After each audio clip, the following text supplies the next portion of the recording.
Welcome to Jazz Piano Daily number 65. Today we are going to talk about how to fill in the space in the melody to create some fills and create some motion. What I mean is this. You know how like when we have In a Sentimental Mood, if I take a look at the first part here, right, it's just, right, the melody just holds out there for a while. Right? So the melody, when you get situations like this in which the melody is not doing much, well, how do we fill that in? Like,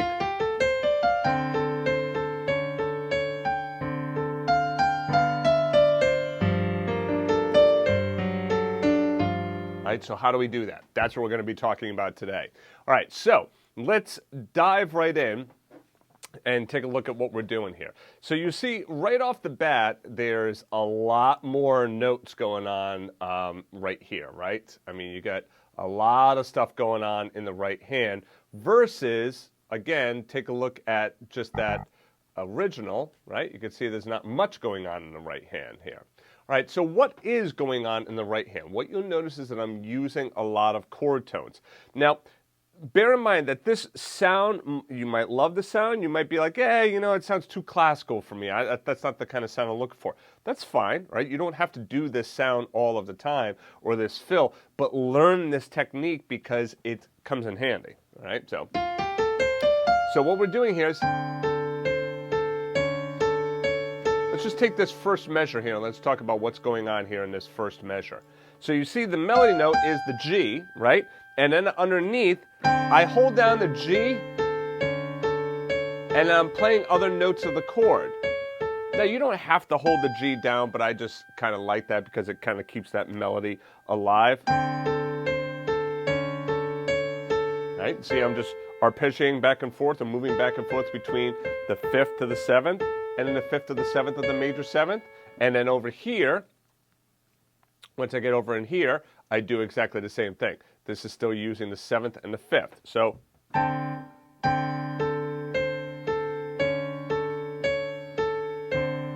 back to the melody. Here, melody on the G minor, but I'm filling in. See how I'm filling in using my chord tones? Right, so let's do that whole first line again.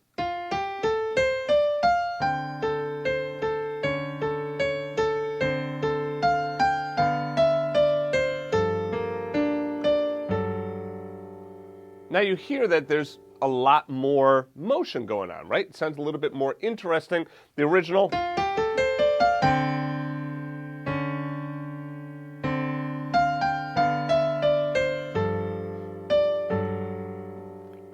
Right? There's a lot of space going on there. So this helps to alleviate this space. Let me just show you the last bit here, okay? From the measure 3 there, the G minor. Now check out the D minor, going to the root and the 5 here.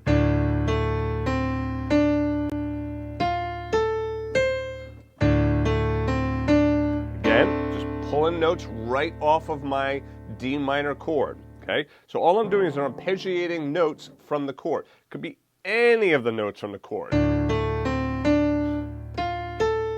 now check out the D7. This is kind of cool.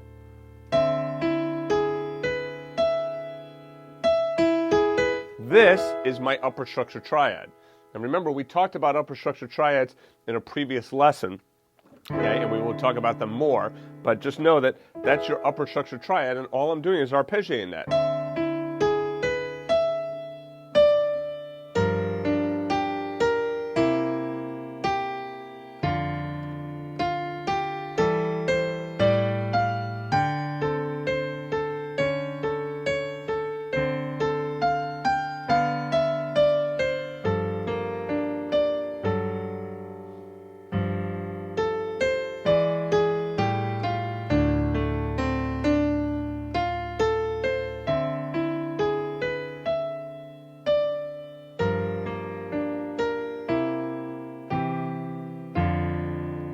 So it creates a real beautiful sound. So the concept is fill in using notes from the chord. So if we go back to the original here, okay, again, you got all of this space. So let's just talk about all of this space here and what you could do in all of this space. Let's just focus up to, let's just focus up to here, okay? We're just going to do this much. So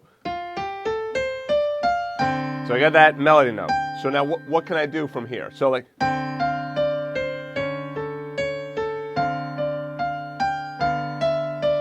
you see how I'm keeping the consistent eighth note pattern?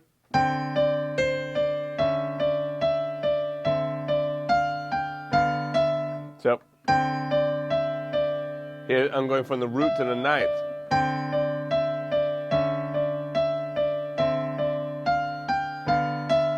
So here I'm just utilizing two notes. Now I could also, if I wanted to jazzify it or swing it a little bit,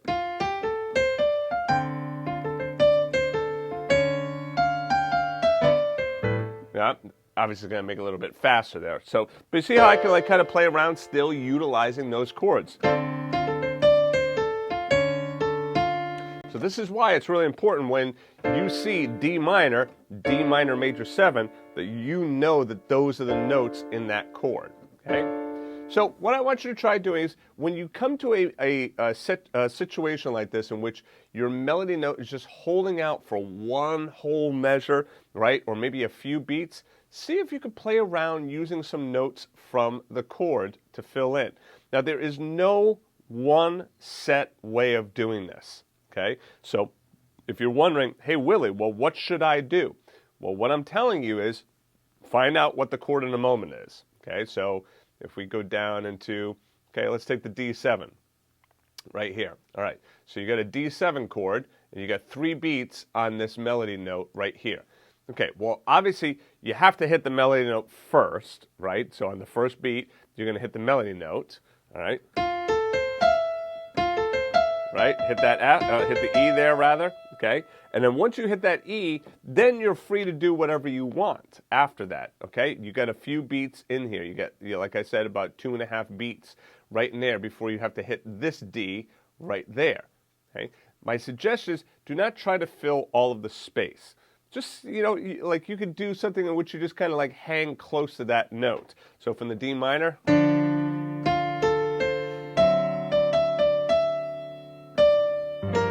you see? All right, so just kind of moving back and forth between the root and the ninth there, the D and the E, just creates a little bit of interest. That's all you're trying to do, right? So now, with this example, you can go ahead and download the sheet music, okay? Remember, the sheet music is going to be for members, so if you don't see the sheet music listed here, you see it grayed out, that just means that it's a members only, but you can still learn by watching the virtual keyboard and listening to what I'm saying, all right? But if you're interested, just go back to Jazz Piano Daily for all of that sheet music.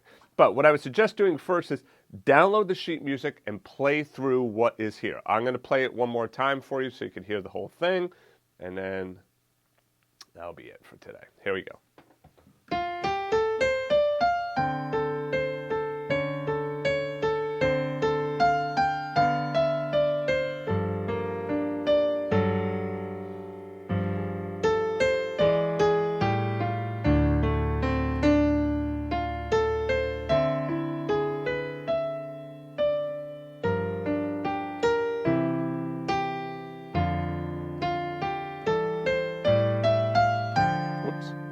Right, so you can hear nice motion, like I said, you know. So play around with it, come up with your own stuff. Start with this first, but then you go ahead and try changing it yourself. I would say,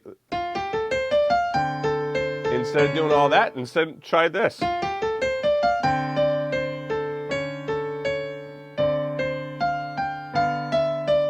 See, I can kind of go the opposite direction. I can kind of play around with that. If you have questions, be sure to leave it in the comment section below. To get the first 45 pages of music for free, just go back to jazzpianodaily.com.